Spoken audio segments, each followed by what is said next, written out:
656. Melihat sikap acuh tak acuh lawannya, Tang Ye memegang erat-erat tangannya, sampai-sampai persendian jarinya pecah. Tersembunyi di balik kacamatanya adalah kemarahan dan rasa sakitnya. Kamu.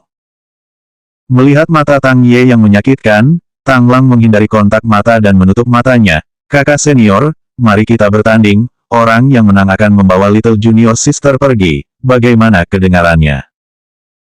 Setelah hening sejenak, Tang Ye menjawab dengan dingin, tentu. Ningxi benar-benar bingung tentang situasi saat ini. Apa yang terjadi? Apakah saudara senior kedua mengkhianati organisasi? Untuk siapa dia bekerja sekarang? Sepertinya dia mencoba melumpuhkan kakak senior pertama untuk menyelamatkannya. Mungkinkah dia bekerja untuk iblis sekarang? Mustahil. Ini tidak masuk akal. Bagaimana saudara senior kedua bisa dikaitkan dengan iblis? Tetapi saat ini adalah satu-satunya penjelasan. Kalau tidak, saudara senior kedua tidak akan muncul di sini dan berani menentang setan untuk mencoba menyelamatkannya. Sementara Ningxi masih mencari tahu, keduanya berada di tenggorokan masing-masing. Sayangnya, Tang Lang tidak bisa melakukan serangan, tidak ada celah. Sinar kecil harapan di hati Ningxi tiba-tiba berkurang dan dia berteriak padanya, kakak senior kedua, bisakah kamu atau tidak bisakah kamu melakukannya? Tang Lang menggertakkan giginya saat mencoba menangkis serangan gila Tang Ye, jangan pernah bertanya pada seorang pria apakah dia bisa melakukannya. Situasi berubah setelah jawabannya, mata Ningxi bersinar cerah lagi. Tang Lang menjadi serius dan keganasannya meningkat. Dia memulai counternya, tetapi dia masih cukup santai untuk terus berbicara. Yo, lelaki tua itu sangat bias. Dia benar-benar mengajarimu banyak hal baru. Ningxi kesal. Dia telah hilang selama setengah tahun. Tentu saja, guru hanya memiliki kakak senior pertama untuk mengajar. Ada sesuatu yang lebih buruk. Ada sesuatu yang lebih buruk. Bakat Tang Lang keluar dari dunia. Dia benar-benar bisa mengamati dan mempelajari keterampilan baru Tang Ye di tempat dan dia membalas serangan itu kepadanya. Ningxi terkesan. Sayang sekali, tidak ada popcorn baginya untuk menikmati pertunjukan. Setelah melihat keahliannya dengan mudah disalin di tempat, sesuatu meledak dalam Tang Ye. Dia tiba-tiba melangkah mundur dan mengambil posisi istirahat. Dia menatap Tang Lang, lalu dia mengangkat tangannya untuk melepas kacamatanya. Hati Ningxi tenggelam ke lubang perutnya. Ini buruk. Dia tidak menyadari bahwa kakak senior pertama belum melepas kacamatanya untuk seluruh pertarungan, yang berarti bahwa dia belum menggunakan kekuatan penuhnya. Bahkan Tang Lang sedang waspada dan cemas pada saat itu. Dia tidak menyadari bahwa kakak senior pertama belum melepas. Tang Ye tanpa kacamatanya seperti binatang buas yang tidak terkendali, kekuatan serangannya meningkat tajam ketika itu terjadi. Ningxi bisa mengatakan bahwa saudara senior kedua tidak punya pilihan lain selain menggunakan kekuatan penuhnya kali ini. Itu adalah pertarungan yang sulit di antara mereka berdua. Tang Lang mengutuk dirinya sendiri berkali-kali. Dia berpikir bahwa Tang Ye telah mencapai kemacetan dan tidak mungkin mencapai ketinggian baru hanya dalam setengah tahun. Dia pikir dia bisa menang, tetapi tampaknya, dia telah meremehkan Tang Ye. 657. Orang ini memiliki bakat luar biasa gila. Itu benar-benar tidak manusiawi baginya untuk meningkatkan ini dalam waktu singkat. Tidak ada lagi makna untuk terus bertarung, itu akan berakhir seri. Bagaimanapun, waktu tidak akan menunggu untuk tidak ada manusia. Dia tidak bisa menunggu lebih jauh dan dia perlu membawa Ningxi segera setelah pasukan setan akan ada di sini kapan saja. Dia harus memikirkan sesuatu yang gagal aman. Sial, itu terlalu sulit. Tang Ye terlalu berhati-hati dan tidak ada celah sama sekali. Dia hanya sedikit teralihkan perhatiannya dengan mencoba memikirkan rencana pelarian dan pukulan keras mendarat di wajahnya. Nyeri meledak di pipinya. Kamu bajingan, Tang Ye. Apakah kamu benar-benar mencoba membunuhku? Benar-benar pukulan hebat. Aku tidak akan memberimu kesempatan lagi jika kamu terganggu lagi. Tang Ye memberinya mata dingin. Lubang hidung Tang Lang berkobar. Sial, dia akan menunggu dengan sabar sampai Tang Ye terganggu. Pertarungan mereka berlanjut. Tang Lang berusaha mengincar poin fatalnya, Tetapi Tang Ye bergerak maju bukannya menghindarinya, tidak menunjukkan tanda-tanda ketakutan sama sekali. Tang Lang tidak akan bisa menyerang pada jarak sedekat itu. Sebagai gantinya, dia membuka jalan menuju kuburnya sendiri. Saat Tang Lang mendekat, dia seringai aneh di wajahnya. Sudah terlambat ketika Tang Ye menyadari bahwa ada sesuatu yang mencurigakan.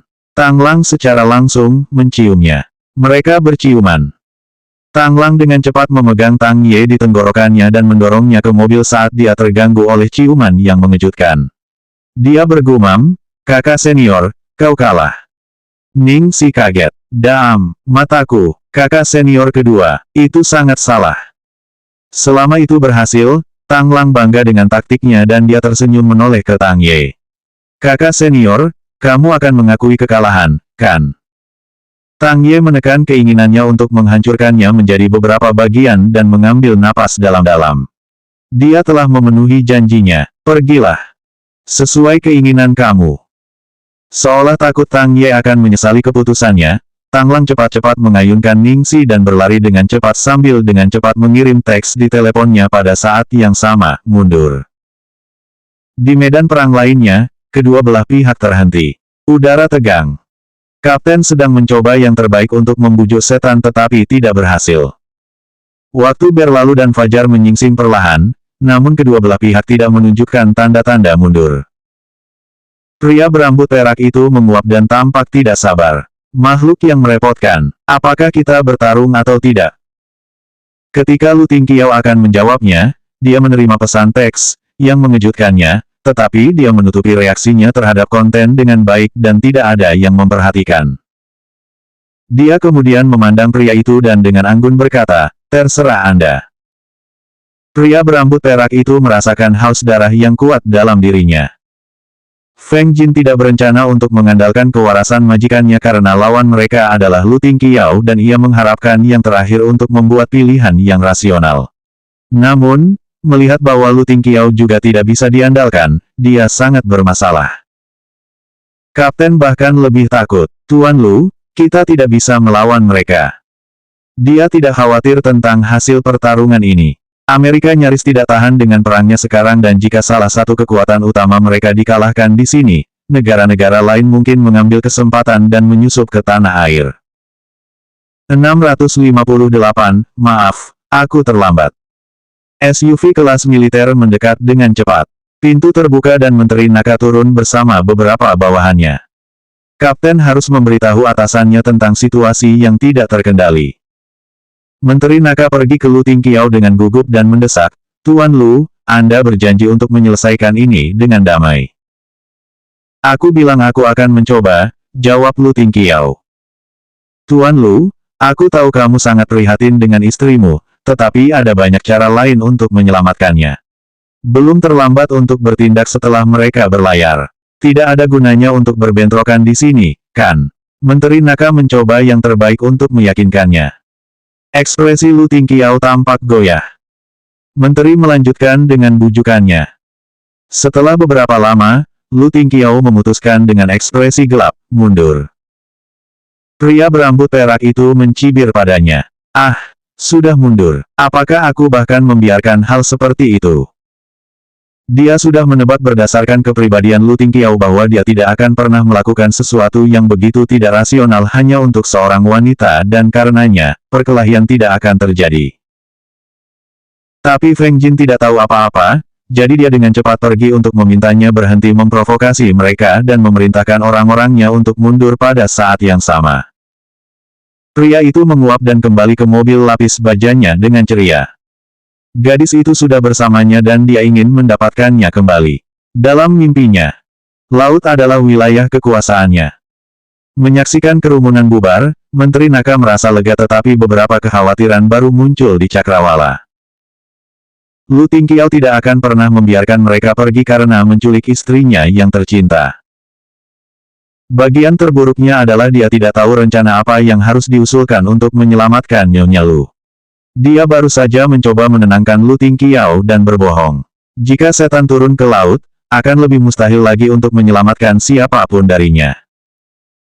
Rencana Menteri Naka adalah mengirim sebanyak mungkin orang, tetapi dia masih tidak tahu apakah misi penyelamatan akan berhasil atau tidak. Tuan Lu, mari kita kembali ke D.C. dan menyusun rencana yang rumit. Menteri Naka berusaha menghibur Lu Tingqiao, tetapi lelaki itu tiba-tiba memerintahkan, kembalilah ke pinggiran Philadelphia. Menteri Naka bingung dan tidak tahu mengapa dia ingin pergi ke sana, tetapi dia merasa bersalah sehingga dia memerintahkan anak buahnya untuk mengikuti perintah Lu Tingqiao. Beberapa ratus meter dari titik pertemuan, Lu Tingqiao melompat dari tangki dan bergegas berjalan kaki. "Hei, bos, kami di sini." Di suatu tempat yang tidak terlalu jauh, seseorang berteriak. Seorang pria berambut coklat menggendong seorang gadis langsing dengan rambut panjang. Gadis itu tampak seperti Lu Tingqiao berlari ke arah mereka. Di samping pria berambut coklat itu adalah gadis yang terluka parah. Dengan begitu banyak yang terjadi padanya, dia hampir tidak sadar sekarang. Dia hanya melihat bayangan yang akrab menghalangi cahaya dan dia bergumam, "Lu Tingqiao." Sebelum kehilangan kesadaran, dia merasakan pelukan hangat dan mendengar bisikan di telinganya, "Ini aku. Maaf, aku terlambat. 659, kami akan segera bertemu lagi." Di Philadelphia Jati. Di atas permukaan laut, kabut perlahan surut dan matahari terbit. Cahaya keemasan terpantul pada ombak yang mengapung di laut, tetapi kesuraman tampak jelas di wajahnya. "Di mana dia?" Pria itu bergegas dengan semua orang hanya untuk menemukan mobil kosong yang kosong. Sangat jarang melihat Tang Ye dengan kacamatanya, saat dia berdiri di sana dengan punggung menghadap laut. Dia tampak termenung seolah-olah sedang memikirkan sesuatu, dan ketika dia melihat orang-orang mendekat, dia menurunkan pandangannya dan berkata, "Dia dibawa pergi oleh pria Lu Tingqiao. Seseorang benar-benar berhasil mengambil seseorang darimu." Pria itu memelototinya, matanya berkobar-kobar. "Itu Tang Lang." Mata pria itu segera menyipit jahat. Tang Lang. Tidak heran Lu Tingqiao secara tak terduga berkompromi sebelumnya. Aktor yang luar biasa. Dia sengaja bernegosiasi dengannya di ujung yang lain dan mengatakan begitu banyak omong kosong untuk menunda waktu. Semua itu hanya untuk membiarkan Tang Lang punya cukup waktu untuk diam-diam menyelamatkannya. Sial, dia benar-benar jatuh cinta padanya. Dia secara khusus ditunjuk untuk Tang Ye untuk mengambil Ningxi. Siapa yang mengira Tang Lang akan datang dan mengacaukan segalanya? Ketika mereka mendengar ini, Feng Xiaoxiao dan Feng Jin tertegun. Siapa yang mengira Tang Lang yang menghilang selama lebih dari setengah tahun akan berubah menjadi pria Lu Tingqiao? Tidak mungkin. Ini tidak mungkin. Feng Xiaoxiao tersentak tak percaya. Tidak mungkin kakak senior kedua mengkhianati kita. Dia, Tang Ye dan Tang Lang telah diadopsi oleh guru sejak mereka masih sangat muda. Mereka bertiga tumbuh satu sama lain dan bahkan lebih dekat daripada saudara kandung. Secara alami, sulit baginya untuk menerima ini. Namun, kebenaran ada di depan mereka. Tidak mungkin Tang Ye akan berbohong. Bahkan, sangat jelas bahwa setelah Tang Ye melawan Tang Lang, dia merasa kacau dan dikhianati. Feng Xiaoxiao takut dia akan sengsara, jadi dia bahkan tidak berani meminta lebih banyak detail. Dia tahu bahwa meskipun mereka berdua biasanya bertarung satu sama lain dan Tang Ye tampaknya tidak menyukai Tang Lang, mereka sebenarnya sangat dekat dan telah berjuang untuk hidup mereka bersama selama persahabatan mereka yang tidak berfungsi. Mereka selalu memiliki chemistry terbaik ketika mereka pergi misi. Sekarang, orang yang paling patah hati adalah Tang Ye. Berdasarkan kemampuanmu yang luar biasa, bagaimana mungkin kamu bisa kehilangan dia begitu mudah? Lelaki itu menatapnya dengan curiga, jelas tidak cukup mempercayainya. Bahkan jika Tang Ye tidak bisa menang, tidak mungkin dia bisa kalah, dan tidak secepat itu juga. Kapanpun keduanya bertempur, itu akan selalu membuat mereka setidaknya setengah hari. Mereka bahkan telah bertarung selama 3 hari 3 malam tanpa bisa memutuskan siapa yang menang atau kalah. Feng Xiaoxiao sebenarnya memiliki keraguannya juga, tapi dia tetap diam. Sebenarnya, dia diam-diam curiga bahwa kakak senior pertama akan bersikap mudah terhadapnya. Tentu saja, dia tidak berani menyatakan hal seperti itu dengan keras. Ekspresi Tang Ye menegang. Dia tidak repot menjelaskan, "Aku kalah, dan hanya itu." Pada saat itu, Feng Jin melihat waktu itu dan mendesak dengan cemas, naiklah ke kapal. Kita harus pergi sekarang. Pria itu berbalik dan menatap kota dengan tidur nyenyak di belakangnya. Jari-jarinya yang panjang dengan ringan menggerakkan rambut peraknya yang menari tertiup angin untuk mengungkapkan mata yang telah disembunyikan oleh pinggirannya, dan belum pernah dilihat siapapun sebelumnya. Matanya lebih cantik daripada wanita, tapi yang tersembunyi itu dicetak dengan bekas luka di atasnya. Meskipun kesan bekas luka sudah sangat dangkal, itu masih merusak kesempurnaan matanya. Namun, ini menambahkan aura bahaya liar bagi pria itu sebagai gantinya. Lu Tingqiao, kita akan bertemu lagi segera. Dan ketika itu terjadi, saya akan mengambil kembali semua milik saya. 660. Apa? Bagaimana Nyonya Lu ada di sini? Menteri tua dan kapten terkejut melihat wanita itu muncul begitu tiba-tiba. Lu Tingqiao hanya tanpa berkata-kata melepas mantelnya dan membungkus gadis itu di dalamnya, lalu ia dengan hati-hati membawanya. Bagaimana mungkin menteri lama tidak mengerti pada saat itu? Lu Tingqiao sama sekali tidak mempercayai mereka dan dia sudah lama punya trik lain di balik bajunya. Dia telah memutuskan untuk menyebabkan gangguan sementara seseorang diperintahkan untuk pergi menyelamatkannya. Naka jelas malu karena dia tidak menyelesaikan masalah dengan baik. Dia bermaksud bermain-main dengan mereka, padahal kenyataannya, mereka memiliki kejelasan gambar yang lebih besar selama ini. Karena itu, dia dengan cepat pergi ke Lu Tingqiao dan mencoba memperbaiki kesalahannya. Tuan, Lu, tolong datanglah ke sini. Dengan situasi Nyonya Lu saat ini, saya khawatir dia harus segera dirawat. Kami sudah menyiapkan tim medis terbaik untuknya. Rumah sakit ini bisa sangat berisik, sehingga Anda bisa membawa Nyonya langsung ke rumah saya yang sederhana untuk memulihkan diri. Apa yang paling ingin dilakukan Lu Tingqiao pada saat itu adalah membawa Ningxi pulang. Namun, ketika dia melihat luka tembak berdarah di paha Ningxi, dia berpikir tentang bagaimana dia mungkin menderita luka tak terlihat lainnya. Dalam keadaannya saat ini, dia mungkin tidak bisa menahan tekanan dari perjalanan jarak jauh. Yang dia butuhkan adalah perawatan medis segera.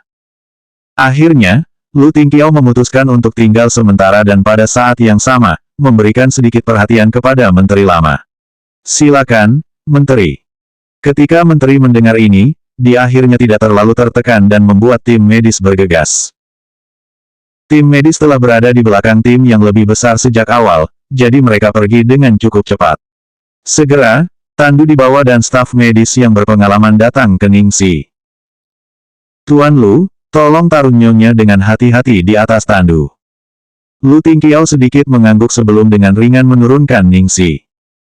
Tepat saat dia dibaringkan, gadis yang tidak sadar tiba-tiba tersentak dan tanpa sadar menempel di leher Lu Tingqiao. Dia mengerutkan kening kesakitan, memohon, tidak, jangan. Tenggorokannya kering dan suaranya selembut anak kucing dengan bulu kasar, terdengar sangat menyedihkan. Jantung Lu Tingqiao langsung meleleh menjadi berantakan. Dia segera mengambil gadis itu lagi dan menepuknya dengan ringan. Jangan takut, aku di sini. Tang Lang menyaksikan tanpa berkata-kata dengan mata lebar. Karena kaget, dia batuk-batuk. Ini adalah pertama kalinya dia melihat sisi rentan dari Little Junior Sister mirip dengan bunga putih kecil, dan bahkan lebih luar biasa, seperti Lu Tingqiao yang lembut. Tuan Lu, hubunganmu dengan istrimu begitu indah. Kalau begitu, Tuan Lu, bawa dia dulu. Selama kamu tidak menyentuh lukanya, itu akan baik-baik saja, saran staf medis dengan senyum tersentuh. Lu Tingqiao tidak berniat untuk membaringkannya. Melihatnya seperti itu, bagaimana dia tahan? Tang Lang tiba-tiba memikirkan sesuatu yang penting dan dengan cepat berkata, Bos, apakah Anda ingat bahwa Anda berjanji untuk memberi saya apa yang saya inginkan 3 hari kemudian? Lu Tingqiao sama sekali tidak menghilangkan tatapannya dari gadis itu ketika dia menanggapi dengan mendengus. Misi berhasil. Sekarang aku akan menghilang. Tang Lang mengucapkan selamat tinggal. Apakah ada air? Lu Tingqiao bertanya kepada dokter. Tang Lang terdiam karena diabaikan. Lupakan, dia seharusnya menghilang dengan cepat. Bos hanya peduli dengan Little Junior Sister sekarang dan orang lain praktis tidak terlihat olehnya. Hei, Hei, siapa yang tahu? Mungkin itu ditakdirkan. Setelah sekian lama, Little Junior Sister benar-benar menjadi bos wanita. Bagus, adik junior kecilku. Selanjutnya bab 661.